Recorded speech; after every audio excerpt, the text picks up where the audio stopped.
I think I got this big, beautiful bill. I think I finally figured this thing out. There was a card game we used to play when we were kids down at my grandmother's house down in Port Richey, Florida. It was called Hearts.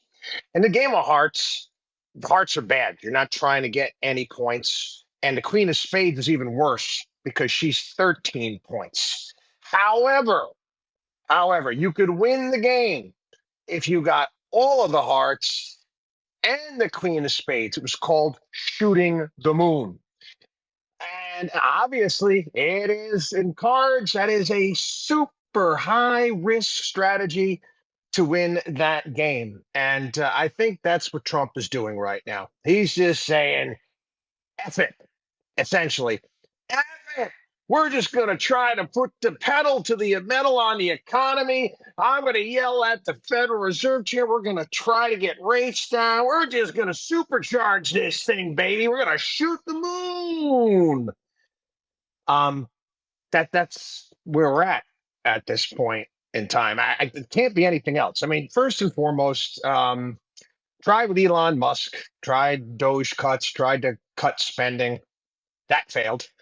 They still even haven't even voted on the lousy $9 billion that they came up with. What was that, about a month ago? Still haven't even voted on that. And the war in Ukraine, that didn't happen. Let's screw this.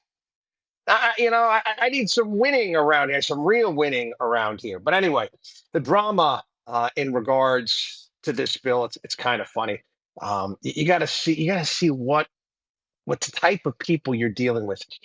Alaskan Senator Lisa Murkowski, she was a no on the bill until they put a carve out in the bill that would have exempted Alaska from all the work requirements with SNAP and Medicaid, also throw in some tax cuts for fishermen in there.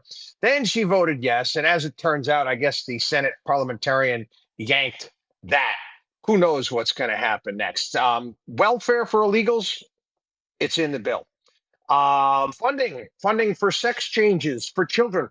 Hey, Republicans couldn't even get rid of that. As far as the polls are concerned at this point in time, the general public, 37% are in favor of this bill. Only 43% of Republicans. And yes, the Republican Party that well, they always talk a big game when it comes to controlling government spending, raised the debt ceiling by $5 trillion. $5 trillion. Make a suggestion. Okay, you got to sit down with your kids or your grandkids and try to explain to them a trillion. Just do it. Yeah, and play with numbers. There's all sorts of cool websites out there just to get your arms around that number and then multiply that by five. The debt costs, as it turns out, what we're looking at this thing is it's going to be eating up most of the budget. And the kicker, this is the kicker. One of the things in order to get this bill through reconciliation is where it can just pass by a simple majority. If it was not reconciliation, what would have to happen is it would have to get 60 votes. They have to make sure that it doesn't increase. I think there's a certain budget number. I don't know what the exact number is over a 10-year window period of time. They did some. I mean, this is some classic. I mean, this is actually worse than Enron accounting. Actually worse.